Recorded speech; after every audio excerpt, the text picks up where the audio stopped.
I'm Generic Redstone Genius, and today we are going to be talking about 5 redstone tips I wish I knew when I first started playing Minecraft. Number 1. Always make a backup before you test. Whether you are designing your own contraption or following a tutorial, you should always make a backup before you test the contraption. Making and restoring a backup takes less than 30 seconds, while having to rebuild a contraption will take much longer.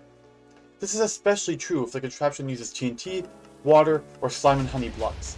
For example, the most complex thing I've ever made, my auto turret, took me over 50 hours to make. I constantly had to make and restore backups.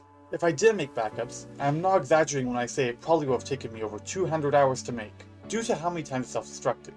So just make the backup. Worst case you lose 30 seconds, best case you save hours. Number 2. Be very careful when following tutorials.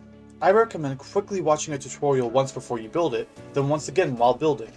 This can help you avoid any surprises. It isn't always necessary, but often helps.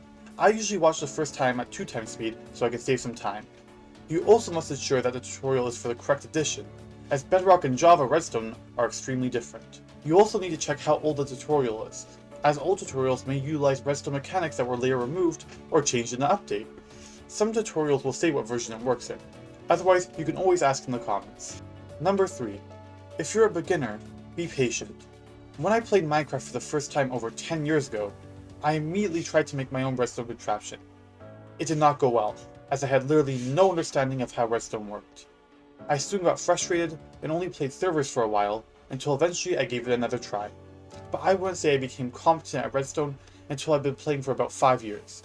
What I should have done, if I wanted to get good at redstone faster, was watch a few beginner guides. Then I should have followed some tutorials and tried to understand how the contraption functioned while I was building. So don't immediately try to build an amazing contraption. Take some time to learn, build a few simpler contraptions, and soon you'll be able to design anything. Number 4. Tick freeze and step. Now this wouldn't have helped me when I first started, as it wasn't in the game then, but if I was starting now, I'd really want to know this. Using tick freeze and step is one of the most useful tools I use when designing redstone contraptions. It allows you to freeze time in the game and move, or step, a set amount of time forward at your command, so that you can troubleshoot for any issues in the contraption. There are 2 game ticks and a redstone tick, so I usually step 2 ticks at a time so it correlates with the redstone. This command was also extremely helpful in the designing of my aforementioned auto turret. Number 5. Be careful of quasi connectivity and bud powering. Quasi connectivity and bud powering are often talked about together, but they are actually separate things. Quasi connectivity is when something gets powered when it looks like it should not be powered. Bud powering is when something is powered, but due to the component not receiving a block update, the component does not activate unless the block touching the component is updated. Both features are useful at times, and other times are very annoying. Both features can also sometimes be affected by seemingly random things, such as the direction a component is facing. I'm not going to explain in depth quasi connectivity and bud powering, that would need its own video, but I just wanted to mention this so that you are aware. It can potentially break your contraption, or it can be an important part of it. Regardless of how it works out for you, I don't want anyone to be confused or frustrated when they witness one of these features for the first time.